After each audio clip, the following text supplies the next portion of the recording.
தாயாரின் உடல்நலத்தில் இருந்து வந்த பிரச்சனை விலகுவதை நீங்கள் கண்கூடாக பார்க்கலாம்.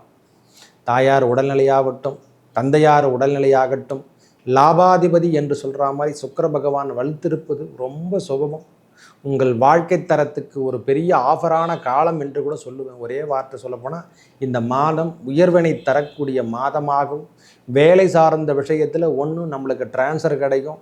அந்த டிரான்ஸ்ஃபர் கிடைச்சி வாங்கிக்கங்க. கேன்சர் கிடைச்சா கண்டிப்பாக வாங்கிக்கங்க. இது ஒன்று போதும். ஒரு நோயற்ற வாழ்வு குறைவற்ற செல்வம் என்று சொல்கிறேன்னா எதை வச்சு சொன்னால் அந்த சுகம் கிடைத்தால்தான் நம்மளுக்கு எல்லா விதமான பாக்கியத்தையும் கிடைக்க முடியும். பிரச்சனையிலேருந்து நீங்கள் விலகுவதை கண்கூடாக பார்க்கலாம். ஒரு 5 தேதி வரைக்கும் இந்த மாதத்தில் கொஞ்சம் பொறுமையோடு இருங்க. ஆரம்பத்தில் அதுக்கப்புறம் எல்லா விதமான முன்னேற்றம் கண்டிப்பாக கைகூடும்.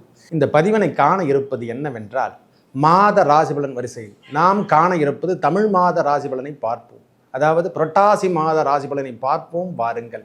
நம்மளுக்கு 7ஆம் அதிபதி என்று சொல்கிற மாதிரி குரு பகவான் 6ஆம் இடத்துல மறைந்திருந்தாலும், சிறிதாக உடல் உபாதைகள்லாம் அதிகமாக இருந்தால் கூட அவையும் தாங்கி கொண்டு அதையும் தாங்கிறோம். நம்ம அதையும் தாங்கி தான் வந்துட்டுருக்கோம்.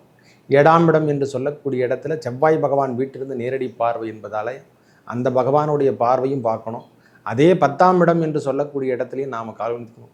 ஏன்னா மாத கிரகங்கள் கொடுக்கக்கூடிய பலாபலங்கள் அவ்வளோ ஷார்ப்பாக இருக்கும். இதுவாது ஆண்டு கிரகங்கள் கூட சற்று காலதாமதமாக கிடைக்கும். இந்த மாத கிரகங்கள் கொடுக்கக்கூடிய பலாபலங்கள் அவ்வளோ எளிமை, அதாவது எப்படி சொல்கிறதுன்னா இந்த கத்தி போல் ஷார்ப்பாக நம்மளுக்கு கொடுக்கக்கூடிய பலாபலங்களாக வேலை சார்ந்த விஷயத்தில் இருந்து வந்த பிரச்சனை விலகும். நம்ம வேலையில் ரொம்ப டைட்டாக இருந்தோன்னா அந்த வேலையை இந்த வாட்டி விட்டுட்டு வேறு வேலைக்கு நாம் ஜாயின் பண்ணுறதுக்கான எண்ணங்கள்லாம் உருவாயிடும். இல்லை புதுசாக நாங்கள் பிஸ்னஸ் பண்ண போகிறோம் அப்படின்ற ஒரு எண்ணமும் தோன்றிவிடும். ஐயா நம்ம ஒரு வேலையிலே இருக்கிறோம் ஐயா, அந்த வேலையிலே நாம் இருந்து கூட இன்னொரு வேலையை நாம் செய்யக்கூடிய பாக்கியம் பெற போகிறோன்னா இந்த மாதத்தில் பிறப்பு. ஏன்னா சூரிய பகவானை வைத்து தான் இந்த மாதத்தில் பார்க்கணும். சூரிய பகவான் நம்மளுக்கு ஏற்கனவே 9ஆம் அதிபதி. அவரே தான் அவர் 10ஆம் இடத்துக்கு சென்று சூரியன் புதன் என்று சொல்லக்கூடிய சேர்க்கை பெறுவதும், அங்கே கேது பகவான் வீட்டிருப்பதும், அதுவும் இல்லாமல் சுக்கிர பகவான் புதன் எப்பொழுது உச்சம் பெறுகிறாரோ அவர் ஆட்சி பெறுவார். லாபாதிபதி என்று சொல்கிற மாதிரி சுக்கிர பகவான் வலுத்திருப்பது ரொம்ப சுபமம். உங்கள் வாழ்க்கை தரத்துக்கு ஒரு பெரிய ஆஃபரான காலம் என்று கூட சொல்லுவேன். ஒரே வார்த்தை சொல்லப்போனால் இந்த மாதம் உயர்வினை தரக்கூடிய மாதமாகவும், வேலை சார்ந்த விஷயத்தில் ஒன்று நம்மளுக்கு டிரான்ஸ்ஃபர் கிடைக்கும். அந்த டிரான்ஸ்ஃபர் கிடைச்சி வாங்கிக்கங்க. கேன்சர் கிடைச்சா கண்டிப்பாக வாங்கிக்கங்க. பொதுத்துறை நிறுவனத்தில் ஒர்க் பண்ணுறவங்களாகட்டும், பெரிய அரசாங்க தரப்பு உத்தியோகத்தில் செய்கிறவங்களாகட்டும், யாராக இருப்பினும் தனுசு ராசிக்கு இது ஏற்றம் தரக்கூடிய காலமாக மாற்றத்தை கொடுக்கும். பரவாயில்லை, தப்புகள் ஏதேனும் செய்திருந்தால்தான் சின்ன சின்ன தண்டனைகள் நம்மளுக்கு கிடைக்கும். உடல் உபாதையில், அது தண்டனை என்பது உடல் உபாதையாக கூட எடுத்துக்கலாம். எனக்கு தெரிஞ்ச வரைக்கும் நோய் நொடிகள் விலகும் என்று கூட சொல்லுவேன். செவ்வாயுடைய பார்வையால் நோய் நொடிகள் விலகும், நோய்கள் கட்டுக்குள் வரும் என்று கூட. ஏன்னா நோய்க்கான காரகனே அவரே தான், வேறு யாரும் கிடையாது. ஒரு காரகத்தில் அமர்றாருன்னா அந்த காரகத்தை விருத்தி பண்ணிடுவார். செவ்வாய் பகவான் 7ஆம் இடத்தில் அமர்ந்திருந்து நம்மளுக்கு அவர் தான் 12ஆம் அதிபதியும் 5ஆம் அதிபதி என்று சொல்கிறோமில்ல, அவர் 7ஆம் இடத்தில் அமர்ந்திருப்பது மிகவும் சிறப்பு. வீடு கொடுத்தமுடைய நிலைமையும் உச்சம் பெற்று காணப்படுவதால் வலிமை சேர்த்து நம்ம தீவினைகள் தேர்க்கப்படும். 3ஆம் இடம் என்பது காற்று ராசி. சுவாச கோளாறுகள் ஏதேனும் இருந்து பிரச்சனையில் வாடுபட்டுருக்கணுங்களாம். இது ஒரு சூப்பர் உன்னதமான காலமாகவும் அந்த நோய் நொடிகள் விலகக்கூடிய காலமாகவும் இந்த காலம் மாதம் முழுவதும் இருக்க போகுது. 4ஆம் இடத்துல ராகு பகவான் வீட்டிருப்பதால் தாயாரின் உடல்நலத்தில் இருந்து வந்த பிரச்சனை விலகுவதை நீங்கள் கண்கூடாக பார்க்கலாம். தாயார் உடல்நிலையாகட்டும், தந்தையார் உடல்நிலையாகட்டும், தந்தையார் போன மாதம்லாம் உடல்நிலையில் இருந்திருப்பாங்க கவலைக்கிடமாக.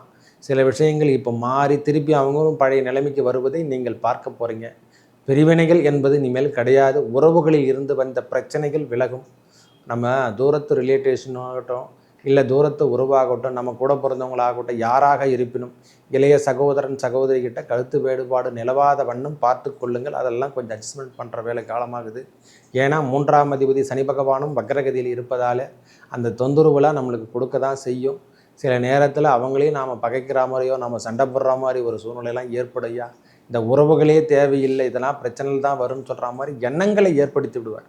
ஒரு மனுஷனுக்கு எப்போ கொஸ்டின் வரும்னா, அவருக்கு பொருளாதார நிதியில் பிரச்சனை வரும்பொழுது தான் அவருக்கான காலங்களை உறுதிப்படுத்துமா. இவர் என்ன நிலைமையில் இருக்கார் நம்ம கேட்டால் கொடுக்கக்கூடிய நிலைமையில் இருந்தால் அவர் நம்மளுக்கு தெய்வமாக நினைப்போம். இந்த நேரத்தில் இல்லாத ஒரு நிலைமை, நாமும் வாழ்ந்து கொள்ளலாம், நாம் இருக்கக்கூடிய எண்ணத்தையும் வாழ்ந்து கொள்ளலாம் என்ற மாதிரி நாம் இருக்கிறத தக்க வச்சிக்கனா போதுமானது. தனுசு ராசியை பொறுத்த வரைக்கும் இந்த மாதம் ஏற்றம் தருமா? கல்வி சார்ந்த விஷயங்களாகட்டும், உயர்நிலை கல்விகளாகட்டும், எல்லாத்துலேயும் இது ஒரு முன்னுதாரணமாக இருக்க போது இந்த மாதம் பெரிய முன்னேற்றம் தரும். மங்கள யோகம் என்று சொல்கிற மாதிரி மங்களக்காரகன் நேரடியாக பார்ப்பதால் திருமணம் சார்ந்த விஷயத்தில் இந்த மாதம் ஏதேனும் நம்மளுக்கு கூடி வரக்கூடிய காலமாக இருக்க போகுது. அதாவது கைகூடக்கூடிய காலம் என்று சொல்கிறோம் இல்லை, அவையெல்லாம் இப்பொழுது சார்ந்து வரும். அதை பற்றி பேச ஆரம்பிப்போம்.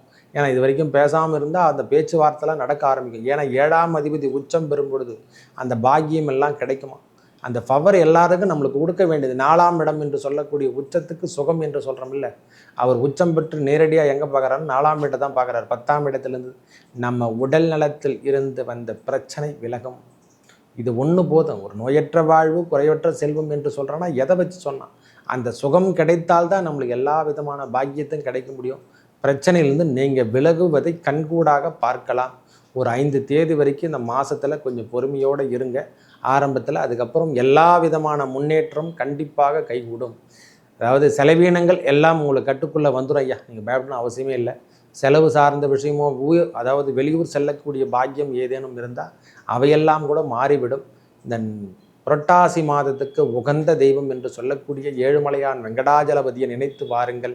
இறைவன் நாமத்தை, கோவிந்த நாமத்தை எந்நேரமும், இந்த சனிக்கிழமை தோறும் தான் இல்லை, இந்த மாதம் முழுவதும் இல்லை, இந்த ஆண்டு முழுவதும் கூட கூறியிருக்கலாம். இந்த வருஷம் என்ன கிடைக்குது, எந்நேரமும் கூறலாம். எனக்கு தெரிஞ்ச வரைக்கும் இறைவன் நாம சொல்வதற்கு நான் காசாக கொடுக்க போகிறோம், ஒன்றும் கிடையாது.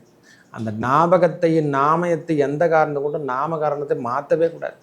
கோவிந்தன் கோவிந்தம் கோவிந்தம் பஜ கோவிந்தம், ஆஞ்சநேய வரத கோவிந்தம், வெற்றிவேல் முருகனுக்கு கரகரோகரா என்ற இறைவன் நாமத்தையே சொல்லி வாருங்க.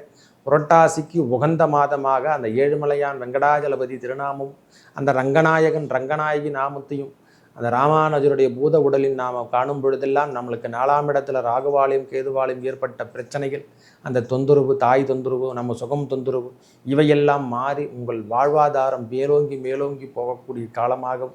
எனக்கு பரிகாரமே இறைவன் நாமந்தான். ஒரே வார்த்தை, இறைவனுடைய ஆலயம் மட்டுமே பரிகாரம். ஏன்னா வேறு எதுவுமே கிடையாது. நாம் கொடுத்துருக்கிற லெஜரில் எதுவுமே கொடுக்கல. ஜோதிடத்தில் பரிகாரம் என்று சொல்லக்கூடிய அளவுக்கு எதுவும் கொடுக்கல, நாம தான் எடுத்துக்கிறோம். அதனால் பிரச்சனைகள் கிடையாது. இறைவன் நாமத்தை சொல்லி வாருங்கள். சிவநாமமும் நாராயண நாமம் எல்லாமே ஒன்று தான். மாதத்தில் வரகிற மாதிரி நம்மளுக்கு புரட்டாசி மாதம் என்பதால் அந்த ஏழுமலையான் வெங்கடாஜலபதி நாமத்தை எடுத்துங்க. சனிக்கிழமை தோறும் ஒரு வேளை உணவு சொல்லலாம் விரதம் இருந்து இல்லாதவருக்கு ஒரு வேளை உணவு கொடுங்க. அதுவே உங்கள் ஏழுமலையான் உங்களுக்கு பெரிய அளவுக்கு முன்னேற்றத்தை எடுத்து செல்வார். மேலும் நல்லதெல்லாம் நடக்க இறைவன் நாமத்தை சொல்லக்கூட அந்த சீனிவாசன் நாமத்தை சொல்லி வர உங்கள் வாழ்வில் ஏற்பட்ட துன்பங்கள் அனைத்தும் விலகி நல்லதே நடக்கும். நன்றி, வணக்கம்.